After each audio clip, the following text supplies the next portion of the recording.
The topics and opinions expressed on the following show are solely those of the hosts and their guests and not those of W4WN Radio, its employees, or affiliates. We make no recommendations or endorsements for radio show programs, services, or products mentioned on air or on our web. No liability, explicit or implied, shall be extended to W4WN Radio, its employees, or affiliates. Any questions or comments should be directed to those show hosts. Thank you for choosing W4WN Radio. This is Beyond Confidence with your host, Divya Parekh. Do you want to live a more fulfilling life?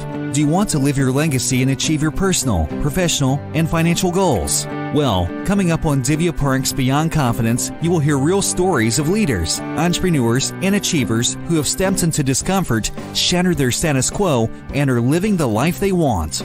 You will learn how relationships are the key to achieving your aspirations and financial goals. Moving your career or business forward does not have to happen at the expense of your personal or family life, or vice versa. Learn more at www.divyaparekh.com, and you can connect with Divya at contact@divyaparekh.com. This is Beyond Confidence, and now here's your host, Divya Parekh.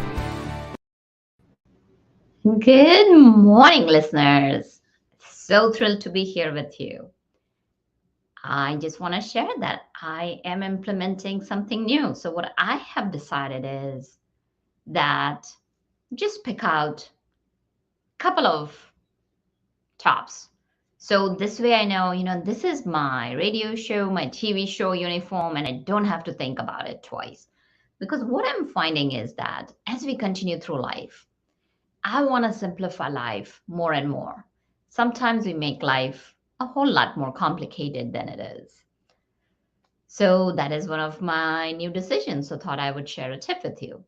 And also I want to thank each and every one of you who has got our books, as you can see in the background.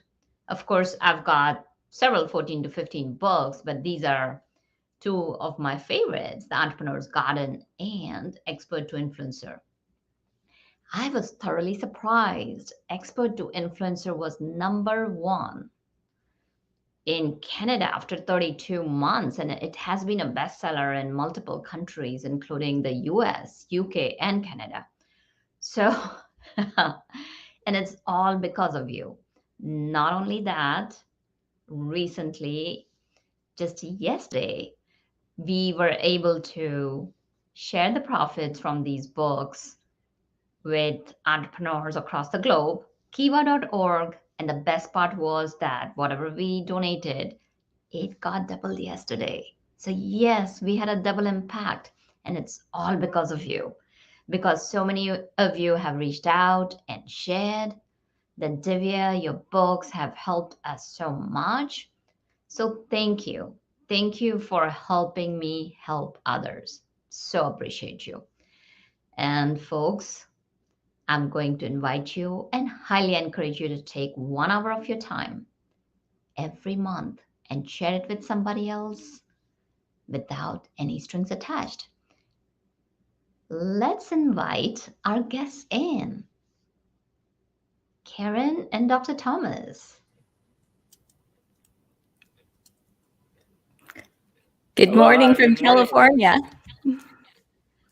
And I didn't realize, because we have a live show, and this goes to show what you don't know, you don't know. I was under the impression that Hawaii was only 3 hours behind, but lo and behold, it is 6 hours behind, and our guest is up here for you folks at sharp 4 a.m. in the morning. So welcome, Dr. Thomas. Happy to be here. A big aloha to everybody. So happy to be here. Well, aloha to you too. So we are going to go ahead and get started. Let's take a sneak peek in your childhood. So Thomas, tell us, when you were a child, did you play doctor treating your family members? That's a loaded question. Yes. Or all of the above. Or did you decide did you wanted to be somebody else, a firefighter, and then moved into this direction? Well, I'd have to say, did I play doctor? I played everything. I played doctor, firefighter, police, whatever it was, all things boy. I spent so much time outdoors and doing all sorts of things. My father is a dentist, so I had a little bit of a sort of health and wellness kind of knack early on, but I knew I did not want to be a dentist for some reason. So my dad and I always joke about that. He says, well, you're the only real doctor in the family. I just fix people's teeth. Well, and But I'll tell you, it's possibly because you probably heard few of the patients say, gosh, thank you for all the work you do for us, but you know what? I don't like coming to the dentist. I don't know about y'all, but it's not one of my favorite things. And I'll tell you, I love my dentist, but I share that with him. It's not a pleasant experience. You're sitting there and you want to say something, you can't even say anything. They definitely have you at the mercy. So, Karen, do you recall any memorable moments from your childhood? Well, I was actually, well, I was very athletic, very involved in all sports, and but I was very interested in art, and I was kind of pegged the little artist in school. And once I left elementary school, went to, graduated to junior high, I never signed up for an art class at all, and never took an art class until I had children. My first child was 5 years old.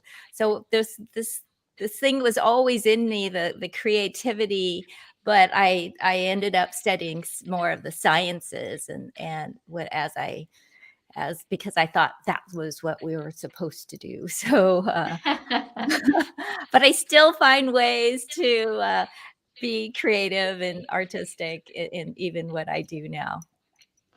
I gotta share that art has such a huge place. So recently, I had gone to an immersive experience of Van Gogh. I mean, Van Gogh is one of my favorite artists. And just looking at things, looking at the world from his Mhm. eyes, it It's helped me see the world in so many different ways. We really underplay the value of art in our society, Mhm. and it's so important to introduce art to our kids and even to adults. Absolutely, and taking an art class as an adult, and it really made me stop. The saying that stop and smell the roses.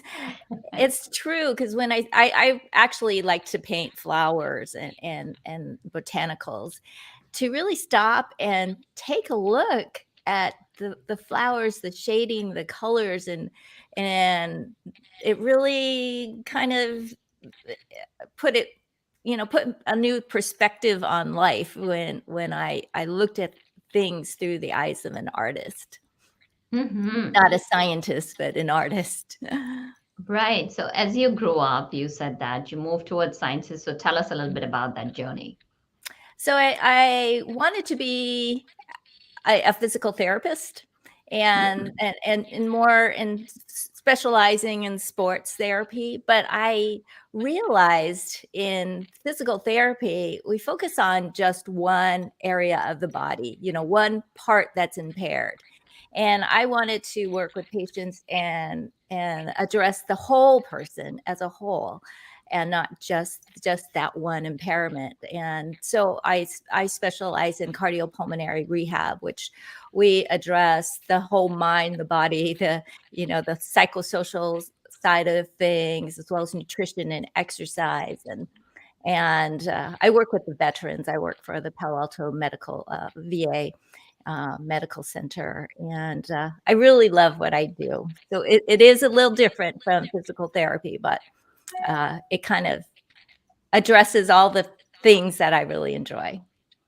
And that's what matters. And Mhm. you are supporting our veterans. And to me, our veterans are so valuable and priceless because without them, we wouldn't have the luxury of freedom that we have. So thank you for that. Absolutely. And Thomas, tell us, like, as you said that, you played everything. How did your journey take you to becoming a doctor? well, I have to be honest. I'm a child of the '70s and '80s, and back then we were just getting a start with the television shows like Doogie Howser and the original ER with George Clooney. And I can remember high school, we had a group of friends, and it's really interesting. We used to hang out. It was every Thursday evening, and we would watch that show ER together. And out of that specific group of friends, there were 4 of us, and 3 out of 4 of us became doctors. I love that show, by the way. And so I think, I've always been inspired by the human body, the miraculous gift that it is, the amazing things that it can do. I mean, it's just this awe and inspiration that I've had ever since being a kid, when I would fall down and get cut, and I would watch that, injury heal itself, to, all the things I've witnessed in the last 20 years that I've been in medicine. It's just been inspiring to me. And just kind of like what Karen says, putting the whole body together, the mind, the power of the mind and the body. And when all those things work together, it is a beautiful symphony, and you can do so many things. In fact, that's my latest passion is, Karen works with those that have had some kind of heart disease or heart attack or some struggles that way. And what I found is that there's so much that we can do even well before that, because, 1 in 3 deaths in the US is from heart disease. Heart disease is the most common, killer. In fact, not only in the world, US, but worldwide. And so I've found that over the years of my work in medicine that we're really great, like what Karen does and what I've done for many years at treating heart disease. We have state-of-the-art, really high-tech, equipment, both for the early stages when you're having a heart attack and recovering from thereafter. But there's so much more that we can do way before that to prevent it in the first place. So that's what I'm passionate about these days, is how we can help prevent heart disease and the other common ailments that plague our society today. And it's such a beautiful thing to be able to do that. So thank you for asking. But yeah, the original ER show, I think, got me started. And that's awesome, because sometimes you don't realize what has an impact on you. So I grew up reading Marvel comics, and that impacted me a lot. That I always thought that, hey, why couldn't I be a superwoman or like Spider-Man? And because there's only one Wonder Woman, and just that whole desire of helping people. And as you guys are talking about body, I'm a biochemist by trade. So I was always fascinated by the chemistry, that how does, I would even kind of take a look at the leaves. Even if you go through like Krebs cycle, and folks, listeners, we're not going to get into the whole science details here. We're not going to have that. But just the fascination. I mean, think about the whole ecosystem. We are so interdependent. We talk about independence, and yet there is so much of an interdependence. Think about if the sun wouldn't rise, there wouldn't be heat. And when the sun rises, the plants breathe out oxygen. We consume it, but we then breathe out carbon dioxide, and then carbon dioxide is picked up by plants and turned into food, and we are consuming that food. And of course, not going to go into the whole ecosystem here, but when you mentioned that symphony word, it just struck to me that, yes, if we get in awe of our body, of the wonderful gift that life has given us, we would put aside anxiety and stress that we are going to be speaking about today. Because think about it, if it is by design, would we install anxiety and stress in our lives? What do you think, Dr. Thomas? Would you?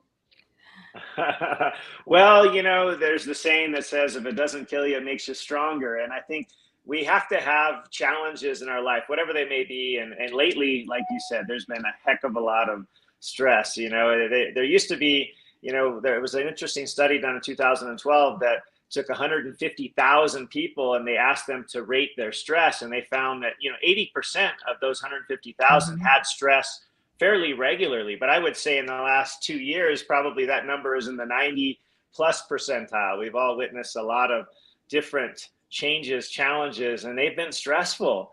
And if we can figure out how to come out on the other side of it, we'll be better for it. And so I love to help people get through that, because there's a lot of interesting techniques that are available, some that many people wouldn't even have thought of. And this study, what it brought to mind for me was that it wasn't just the people who rated their stress as high. They could choose, high level, medium level, or low level.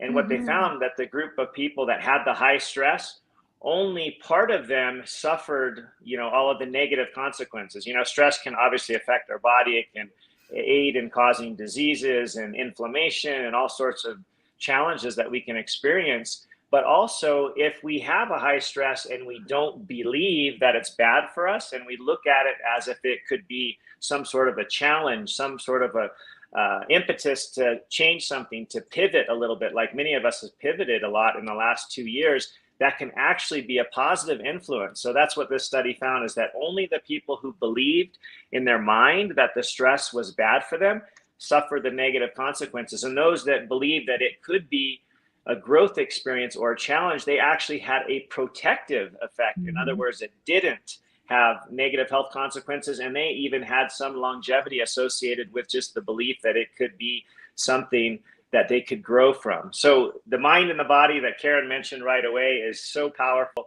and I think we don't often give it enough credit, but it's a truism. And if we can tap into that, oh my gosh, we can do anything.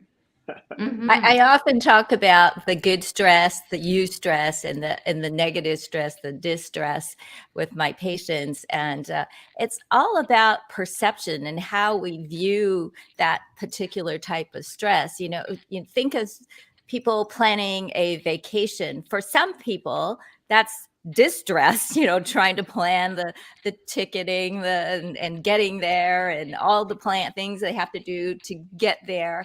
And then to other people, that stress is a good stress, that it creates excitement and anticipation. So it's all in how people perceive their situation. And this goes back to my question. If we were to design our lives, we would not plan stress. And that's exactly what both of you are confirming, that situation is situation. It is how we perceive it. It's a perspective on that situation that can make us or break us. And as the study mentioned, and of course, coming from a science background and a neuroscience background, I love the studies and stats and data. So it's about that, okay, this is the situation. So for example, going back to you're talking about pivoting, we were starting out in 2020, and this was one of the first few years when I had a chance to make hindsight foresight, so to speak, but it was not. And what we did was we sat down in November, December, like my team and I, and we planned out for retreats. Okay, beautiful couple on cruise, one by the ocean side, and all retreats are packed, food and everything.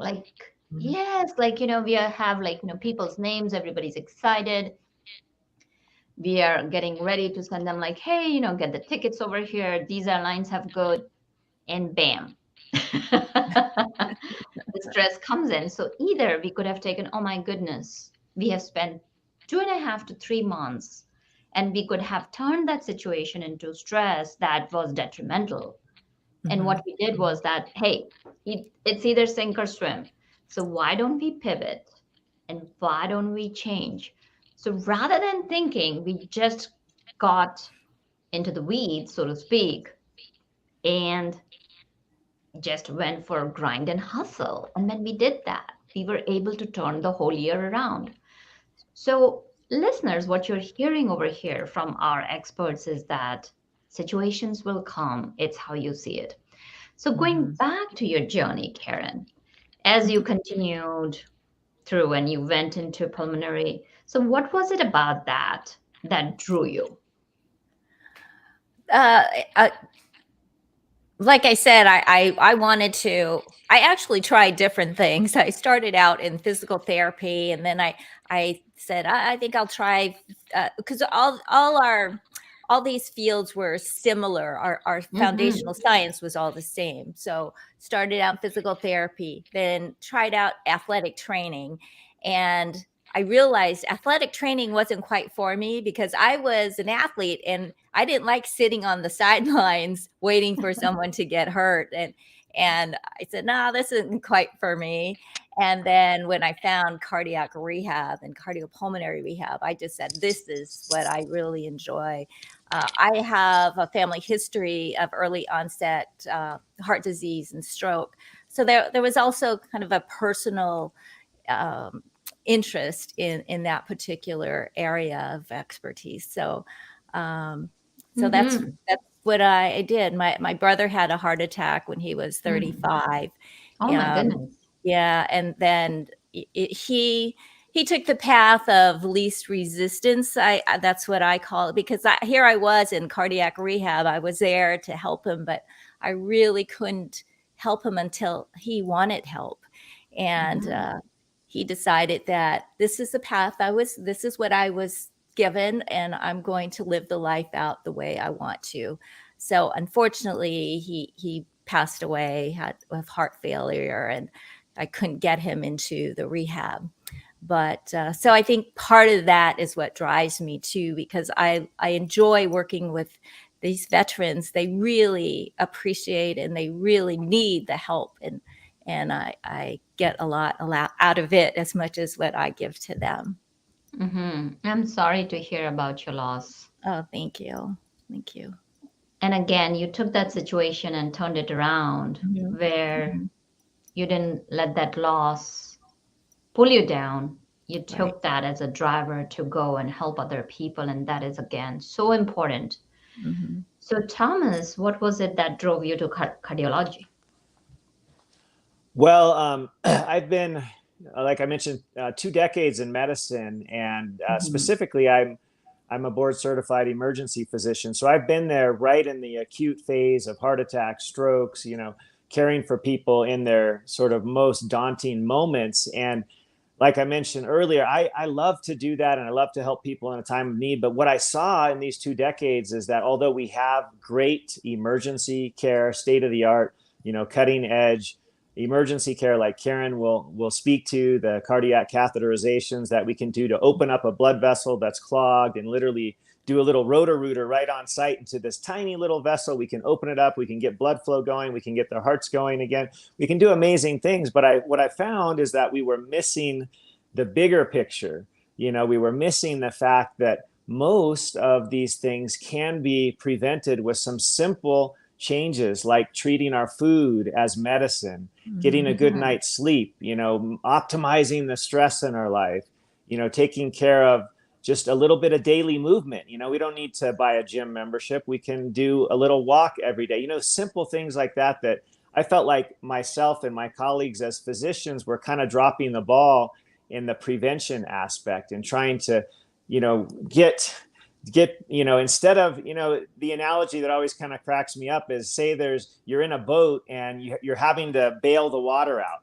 And instead of trying to figure out why the water is getting in the boat in the first place, maybe there's a villain underneath the boat poking holes in the boat. But instead of getting rid of the villain or whatnot, you just keep bailing the boat. So you're kind of perpetually spinning your wheels. But why not go to the source of what's causing the holes in the boat in the first place? And why not tackle that issue? And so that's kind of been my passion in the last several years, is really focusing on what we can do even before crisis hits, even before either the heart attack, the stroke, the diabetes, all of these health conditions that are super common.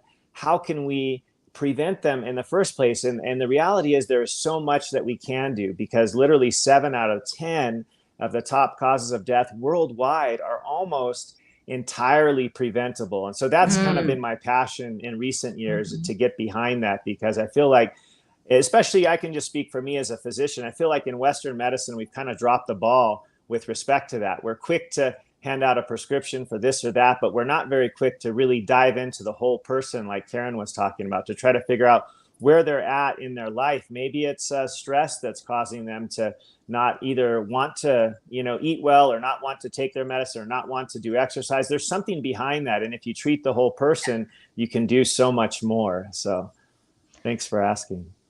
Absolutely. So Karen, tell us, you're working with veterans, and, they have probably experienced so much trauma and PTSD. Give us an insight that the lessons you've learned from that our audience could apply in their lives to take that stress and make it into eustress, where you're working. And there are graphs and charts out there which shows that, there is a certain amount of stress that's really good for you because it challenges your brain and gets you going. So give us some sneak peek into it. So most of my veterans that I work with right now are Vietnam combat veterans. So they are still suffering from the PTSD and have a lot of stress. And part of what I see with them is that they don't talk about it. They don't have, many of them live very lonely lives, even to this day. So talking and expressing their stress and having social connection. I specialize in more lifestyle medicine, which Thomas is too, as we're looking at the person as a whole and what is driving that ailment. If it's overeating, well, what is driving him to overeat? What is the stress behind it?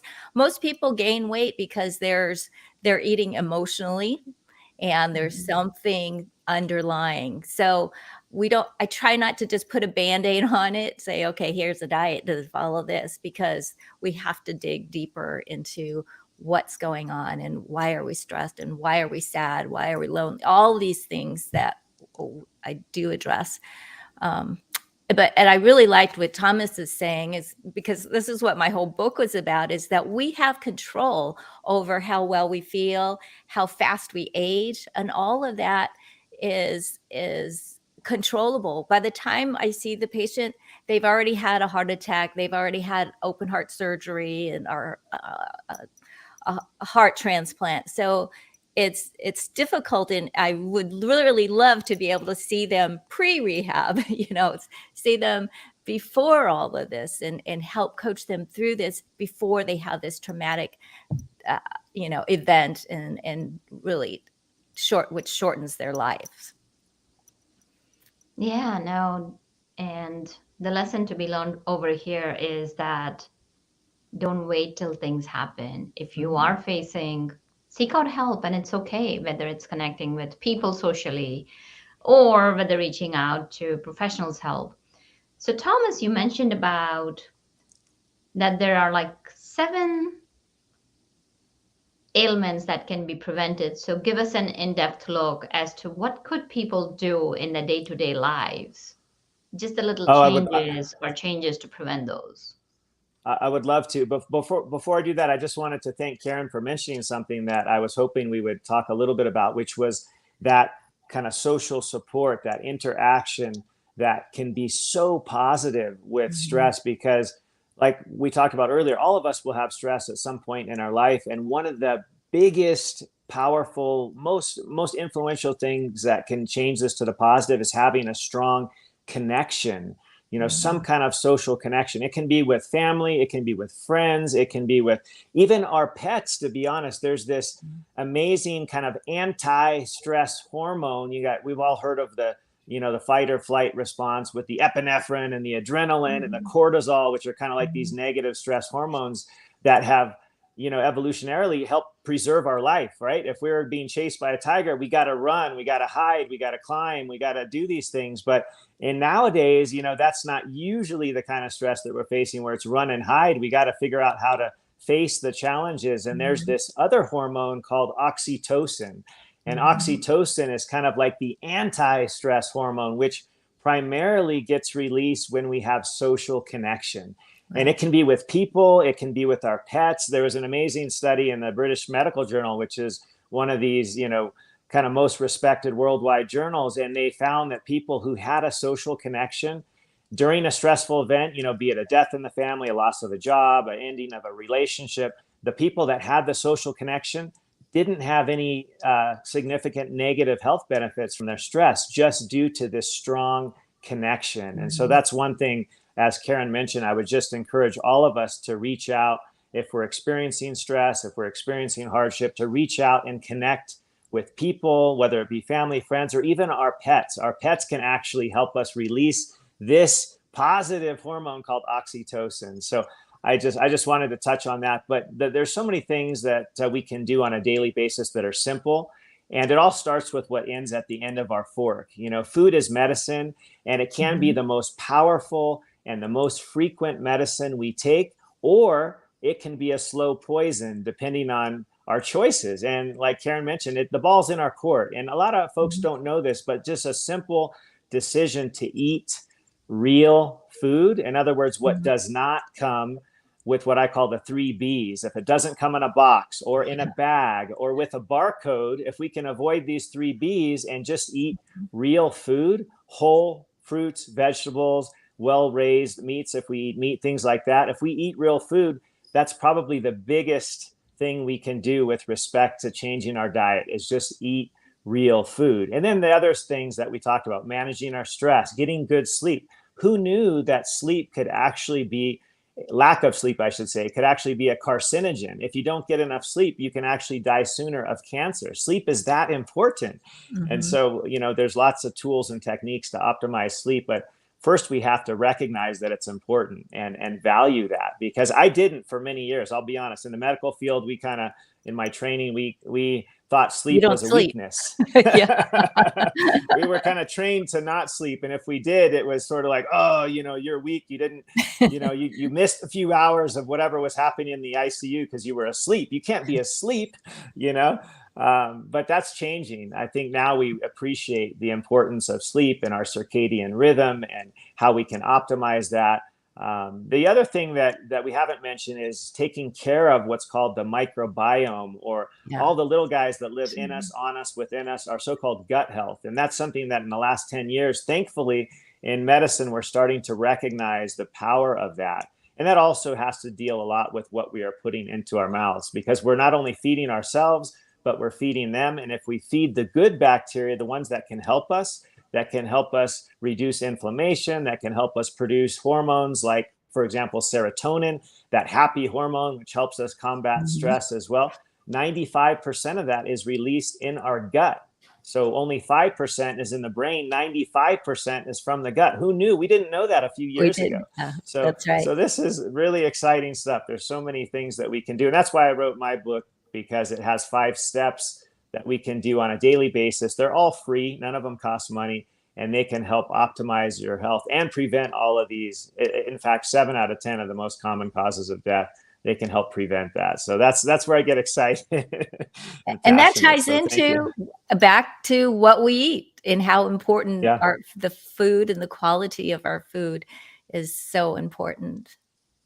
Oh, by the way, I want back on the social thing. I just wanted to mention that there is a certification called mental health first aid. You know, when a lot of us know CPR and when there's some crisis happening, people know what to do.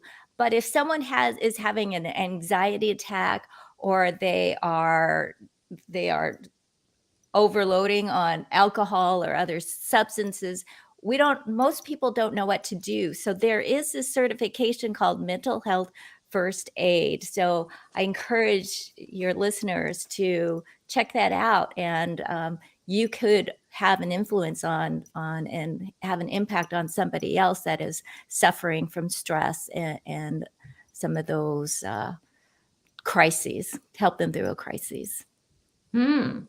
Such powerful tips, how you can take the different situations, how can you prevent. So Karen, if we were to kind of boil it down to maybe a couple of techniques that people could walk away with today, what might those be?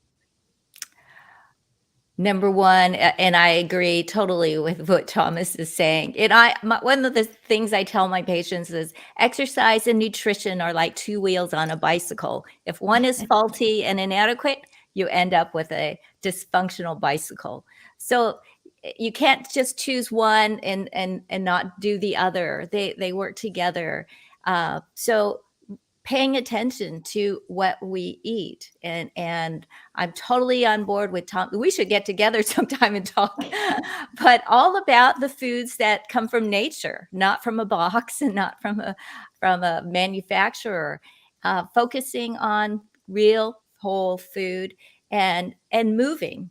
Sometimes exercise, I'm a clinical exercise physiologist, so sometimes that sounds a little daunting, but I say, just move. Our bodies were meant to move. Just think of moving regularly, and that would be the first step. And oftentimes that is the first step for some of my veterans who are so sick. It's just move and just take that first step, and then eventually you'll get there. But it's always the first step that's always the hardest. Absolutely. And as you talked about, first step is the hardest, and unfortunately or fortunately, the situation is that we are bound by computers. And not only that, like, we were sitting in chairs. Of course, there are a lot of people who are getting the desk and ergonomic and all that. But now, while you're walking on the street, or even if you see people sitting side by side, we're talking about social connection. Now that phone has overtaken our lives. So one of the things I do recommend is unplugging from technology, especially at dinner table. So similarly, Thomas, do you have any favorite tips that you'd like to share with our listeners that they can walk away with? Absolutely. Today? Absolutely. One easy thing, and I love what you said about us, commonly being desk bound, and I many of you may have heard this new saying that sitting is the new smoking. And there's actually a lot of data that shows the more we sit in a day, the higher our chances are of getting cancer and heart disease and all of these things, because, right, that's sedentary. Like Karen said, we have to get up and move. So my simple, like literally 2-second thing that you can do, if you're confined to a desk, especially if it's at home, this is really easy. All you got to do is go look in your garage for a cardboard box. It's that simple. You get a box, you put it on top of your desk, and then you put your computer, your laptop on top of this cardboard box, and then all of a sudden you have a standing desk. I don't know if you can tell, but I'm standing right now. I stand all day long. I almost never sit down. I think I have ADHD anyway. I can't sit still. But in the last few years, I've converted all of my desks to a standing desk. And I actually have one desk that does raise and lower, but the rest of them are just cardboard boxes. Where I am right now, I literally just have my computer and everything stacked on top of books or boxes. And it's that simple. So try a standing desk. That's my first tip. A second one is, like Karen said, just do something to move at the feet of my desk. And I didn't even prep this for the show today. I always have at the foot of my desk several dumbbells. So literally I can do this while I'm working. It is so simple. It's not hard. And there's actually a lot of studies that show, like, if your boss doesn't agree with this, say, hey, there's studies that show my work productivity will significantly increase if I have a 3 to 5 minute break every 50 minutes to just get up and move my body, whether it be walk around the office, go up and down the stairs, walk around the building outside, whatever it is. If you move your body in any way for 3 to 5 minutes every 1 hour of work, you're going to not only be healthier, but you're going to be way more mentally sharp and productive, and you'll be happier. Like, there's this funny thing that happens. You move your body, you start to smile, the blood flow increases, the good hormones get released. So it can be magical. So move your body, even if it's just 1 or 2 minutes every hour. And also, like Karen said, you got to pay attention to what you eat. Those are the two primordial things. And I always tell people, and some people get mad at me, I hope Karen doesn't, but you cannot substitute with any amount of exercise that you do. This will never take place of a crappy diet. That's your right. food is your most important medicine. And those two things have to work together. You can't go, oh, I'm just going to exercise all day long. I'm going to burn all those calories from the Oreo cookies that I ate. I mean, come on, guys, even a fifth grader, even my kindergartner knows that 100 calories of Oreos is not the same as 100 calories of broccoli. Like, it just doesn't even make sense. Yet that's what we've been told. A calorie is a calorie is a calorie, and it doesn't matter.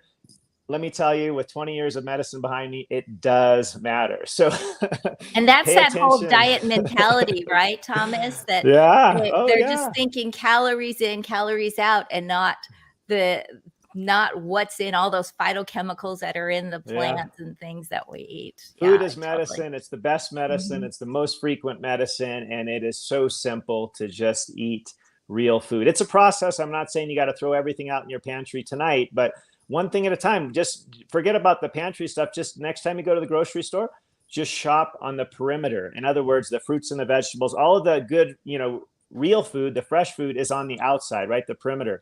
Deep inside where you have the cereals, the cookies, the snacks, the chips, that's the stuff that you got to avoid, because I'm telling you, even if it has better ingredients, 99% of that stuff is just not good for you. And I'm not saying I don't have a cookie once in a while. If it's my kid's birthday, I have a piece of cake, but just one piece. I don't go for seconds. And thank goodness birthdays only come a couple times a year, right? I'm not eating dessert every single day, but you can do that, but you have to make sure to pay attention to what's at the end of your fork. You can't outrun it. So those are a couple of simple take-home tips.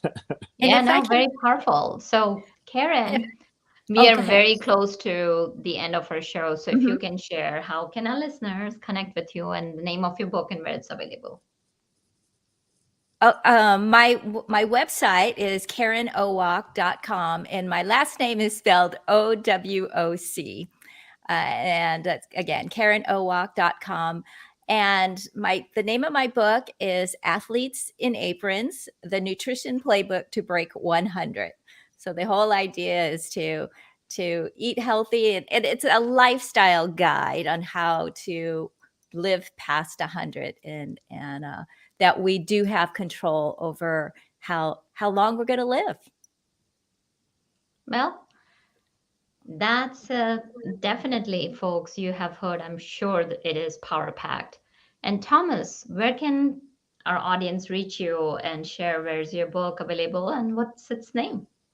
Yeah, awesome. So easiest place to find me is on Instagram. It's Dr., which is just DR, and then my name, Thomas Hemingway. So DR, Dr. Thomas Hemingway.